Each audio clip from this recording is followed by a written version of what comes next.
தங்களுடைய நாட்டு பொருளாதாரத்தை சிதைக்கக்கூடிய அமெரிக்க இஸ்ரேலுடைய நடவடிக்கைக்கு எதிராக அதற்கு ஆதரவாக நிற்கக்கூடிய நாடுகளினுடைய பொருளாதார வளங்களை குறிவைத்து தாக்குவது என்கின்ற நிலைக்கு ஈரான் போயிருக்கிறது. ஈரான் பணியும் வரை எங்களுடைய தாக்குதல் தொடரும் அப்படின்ட்டு சொல்லியிருக்காங்க.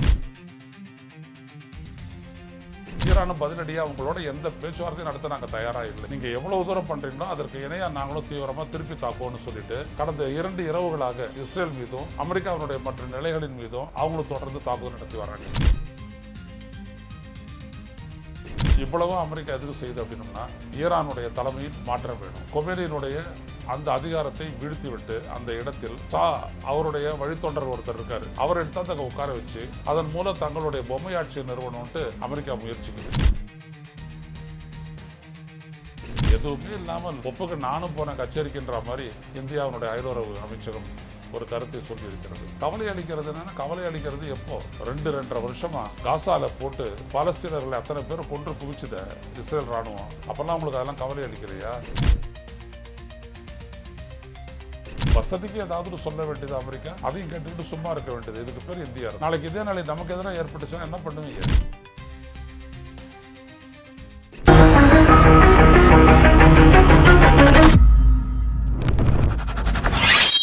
வணக்கம் தோழர்களே, ரோச செய்தியின் வாயிலாக இன்று மீண்டும் உங்களை சந்திப்பதில் பெருமகிழ்ச்சி அடைகின்றேன்.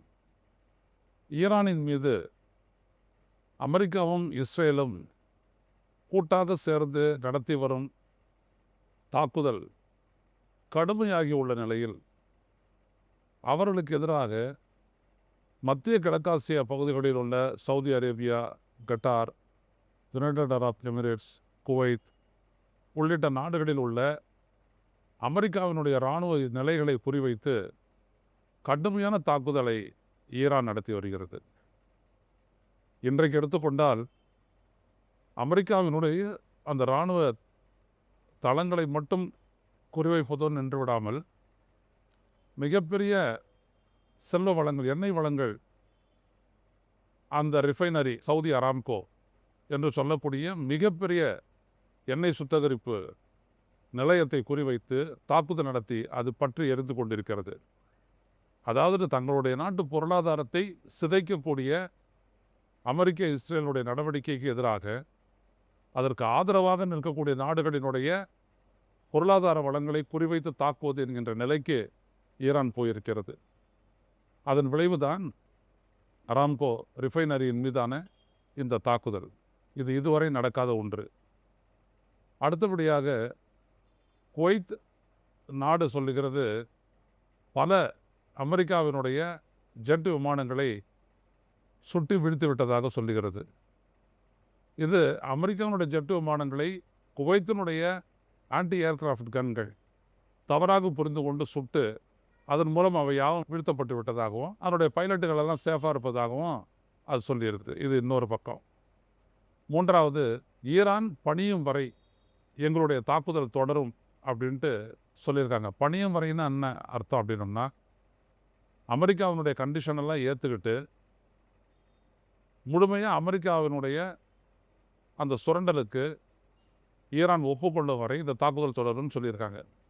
ஈரானும் பதிலடியாக அவங்களோட எந்த பேச்சுவார்த்தையும் நடத்த நாங்கள் தயாராக இல்லை, நீங்கள் எவ்வளவு தூரம் பண்ணுறீங்களோ அதற்கு இணையாக நாங்களும் தீவிரமாக திருப்பி தாக்குவோம்னு சொல்லிட்டு கடந்த 2 இரவுகளாக இஸ்ரேல் மீதும் அமெரிக்காவினுடைய மற்ற நிலைகளின் மீதும் அவங்களும் தொடர்ந்து தாக்குதல் நடத்தி வராங்க. கடந்த 2 நாட்களில் மிகப்பெரிய அளவுக்கு உக்கிரமடைந்து வருகிறது. மிகப்பெரிய பாதிப்பு அமெரிக்காவுக்கு ஆதரவாக இருக்கக்கூடிய இந்த மத்திய கிழக்காசிய நாடுகளுக்கு ஏற்பட்டிருக்கிறது. பாதிப்பு, கடுமையான பாதிப்பு, உயிர் சேதங்களும் அதிகம். ஈரானில் மட்டும் 555 பேர் கொல்லப்பட்டதாக ஒரு செய்தி. மற்ற இடங்களில் வந்துட்டு பார்த்திங்கன்னா 3 அமெரிக்காவினுடைய வீரர்கள் இறந்து விட்டதாக அமெரிக்கா சொல்லுகிறது. அவர்களுக்காக பழிவாங்குவோம் என்று வேற ட்ரம்ப் சொல்லியிருக்காரு. இன்னொரு பக்கத்தில் பார்த்திங்கன்னா டெல் அவீவ் நகரத்தில் வந்துட்டு மிகப்பெரிய அளவிற்கு ஏவுகணை தாக்குதல் நடத்தி கடும் சேதத்தை ஏற்படுத்தியிருக்கிறது ஈரான்.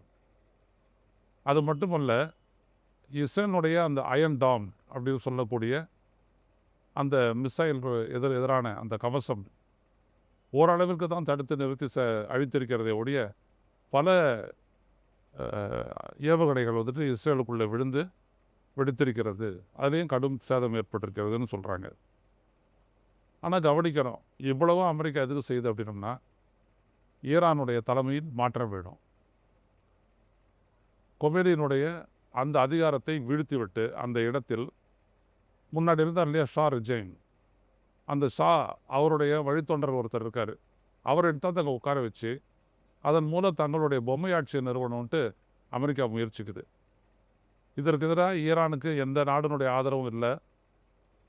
ரஷ்யா, சீனா போன்ற நாடுகள் கூட ஆயுத ரீதியாகத்தான் வந்துட்டு உதவி கொண்டிருக்காங்க ஒழிய மற்றபடி நேரடியாக அவங்களும் எதுலேயும் இறங்கலை. எல்லாத்தையுமே ஈரான் தான் பார்த்துக்கிட்டு இருக்குது. அடிக்கிறாங்க, திருப்பி அடிக்கிறாங்க. இது எவ்வளோ காலம் நீடிக்கும் அப்படின்னு பார்த்தோம் அப்படின்னோம்னா, அரபு நாடுகள் இந்த போரினால் தங்களுக்கு ஏற்படக்கூடிய பாதிப்பை நிறுத்த வேண்டும் என்றால் அமெரிக்கா போர் நிறுத்தத்தை அறிவிக்க வேண்டும் என்று சொல்லக்கூடிய வரை அமெரிக்காவுடைய தாக்குதல் நீடிக்கும். அது வரைக்கும் அமெரிக்காவுடைய தாக்குதல் இஸ்ரேலுடைய தாக்குதலுக்கு இணையாக ஈரானுடைய தாக்குதலும் இருக்கும். ஈரான் தனது நாட்டை விட்டுத்தர தயாராக இல்லை. ஈரானுடைய அந்த மத தலைமை விட்டுத்தர தயாராக இல்லை. இப்படிப்பட்ட நிலையில் இந்தியா என்ன சொல்லியிருக்கிறது என்றால் கவலை அளிக்கிறது என்று சொல்லியிருக்கிறது. நேற்று சொல்லியிருக்கின்றார் இந்தியாவுடைய அயலுறவு அமைச்சகம், அங்கே நடக்கக்கூடிய போர் கவலை அளிக்கிறது. அந்த போர் வருவதற்கு முன்னால் அதற்கான சூழல்கள்லாம் ஏற்படும் பொழுது வாயை பொத்தி கொண்டு மௌனமாக இருந்த மோடி அரசு இப்பொழுது சொல்லுகிறது பேச்சுவார்த்தையின் மூலம் தேர்வு காணலாம். எப்படி பேச்சுவார்த்தையின் மூலம் தேர்வு காண முடியும்? நாங்கள் விட்டு கொடுத்துட்றோம், நீங்கள் உங்களுடைய ஆட்சியை ஏற்படுத்துங்க, உங்களுடைய ஆள் எடுத்தாந்து இங்கே உட்கார வைங்க அப்படின்னு பேச்சுவார்த்தை நடத்தணுமா? இல்லை நாங்களே பார்த்துக்குறோம், இந்த ரீஜனை விட்டு அமெரிக்கா வெளியில் ஓடணும் அப்படின்னு சொல்லிட்டு ஈரான் சொல்லுது, அதை ஏற்றுக்கிட்டு அமெரிக்கா போகணுமா? என்ன பேச்சுவார்த்தை, என்ன அடிப்படை? எதுவுமே இல்லாமல் ஒப்புக்கு நானும் போன கச்சேரிக்கின்ற மாதிரி இந்தியாவுடைய அயலுறவு அமைச்சகம் ஒரு கருத்தை சொல்லியிருக்கிறது. கவலை அளிக்கிறது என்னன்னா, கவலை அளிக்கிறது எப்போ?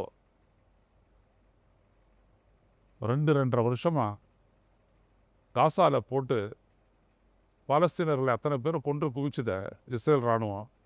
அப்போல்லாம் நம்மளுக்கு அதெல்லாம் கவலை அளிக்கலையா? 70,000 பேர் கொல்லப்பட்டாங்க.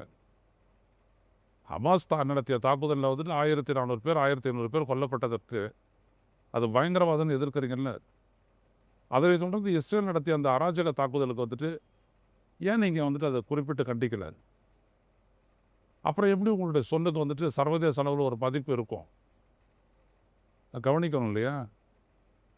அதே மாதிரி ஈரானுக்கு எதிராக எதுக்காக பொருளாதார தடை விதிக்கணும்? ஈரான் அணு ஆயுதத்தை உருவாக்கக்கூடாது, அதை நாங்கள் அனுமதிக்க மாட்டோன்னு அமெரிக்கா சொல்கிறத இந்தியா எப்படி ஏற்கலாம்? நாம் கூட அணு ஆயுதத்தை உருவாக்குறதுக்கு முயற்சித்த போது அமெரிக்கா ஏற்றுக்கலையே. நம்ம மாதிரி பொருளாதார நடவடிக்கைகள்லாம் எடுத்தாங்களே, நம்ம விட்டோமா? 2 முறை பண்ணோம். 72 ஒரு முறை, 98 இன்னொரு முறை. ஏன் பண்ணோம்? நம்முடைய அண்டை நாட்டுக்கிட்ட வந்துட்டு அணு ஆயுதம் இருக்கும்போது நாமளும் அணு ஆயுதத்தை உருவாக்க தான் வேணும், பாதுகாப்பிற்காக. அப்படி நம்ம செஞ்சால் நியாயம், அதே ஈரான் செஞ்சால் எப்படி தப்பு? ஈரான் எப்படிப்பட்ட ஆயுதங்களை வைத்திருக்க வேண்டும் என்று அமெரிக்கா எப்படி நிர்ணயிக்க முடியும்? ஈரான்கிட்ட அணு ஆயுதம் வந்து அச்சுறுத்தல் அப்படின்னு சொல்லக்கூடிய இந்தியா, அது அமெரிக்கா, இஸ்ரேல் கிட்ட இருக்கலாமா? இல்லை அமெரிக்கா கிட்ட இருக்கலாமா? ரஷ்யா கிட்ட இருக்கலாமா? சீனா கிட்ட இருக்கலாமா? அதெல்லாம் மட்டும் ஆபத்தை ஏற்படுத்தாதா? வசதிக்கு ஏதாவது சொல்ல வேண்டியது அமெரிக்கா, அதையும் கேட்டுக்கிட்டு சும்மா இருக்க வேண்டியது. இதுக்கு பேர் இந்திய அரசு. நாளைக்கு இதே நாளை நமக்கு எதிராக ஏற்பட்டுச்சுன்னா என்ன பண்ணுவீங்க? எனவே இந்தியாவுடைய நிலைப்பாடு படு மோசமாக இருக்கிறது. ஒரு அரசியல் ராஜதந்திரம்னு சொல்கிறதுக்கு எதுவுமே இல்லை. இதில் இப்படிப்பட்ட சூழலில் தான் போயிட்டுருக்குது. போரை பொறுத்த வரைக்கும் அது 3வது உலகப் போர், 4வது உலகப் போர் அப்படிலாம் எதுவுமே ஆகாது. இந்த இடத்துல சவுதி உள்ளிட்ட நாடுகள் எங்களுக்கு பெரிய பாதிப்பு ஏற்படுத்துது, அதனால் அமெரிக்கா நிறுத்தணும்னு சொன்னால் அமெரிக்கா நிறுத்திக்க போகிறோம், அவ்வளோதான். போன தடவை அப்படி தான் ஆச்சு. திடீர்னு நாங்கள் வந்துட்டு போர் நிறுத்தத்தை அறிவிக்கிறோன்னு சொல்லலையா? எனவே அப்படி தான் ஆகும். வேறு எந்த விதத்தில் இந்த போர் தொடராது. அதனால் எத்தனை நாளைக்கு இது நடக்குதுன்னு பார்ப்போம். எப்படிப்பட்ட பாதிப்பை ஏற்படுத்துதுன்றதை பார்ப்போம். மீண்டும் சந்திப்போம். நன்றி, வணக்கம். ஊடகம் கார்ப்பரேட் அரசியல்வாதிகளின் கைப்பாவையாக அடிமைகளாக இருந்தது போதும். இனி சாட்டை எடுத்து சுழற்றும் நேரம் வந்துவிட்டது. ஊடகம் பொதுமக்களாகிய உங்களுக்காக உங்களாலேயே இயக்கப்பட வேண்டும். ஊடக சுதந்திரத்திற்காக உங்களின் பங்களிப்பை இன்றே அளித்திடுங்கள்.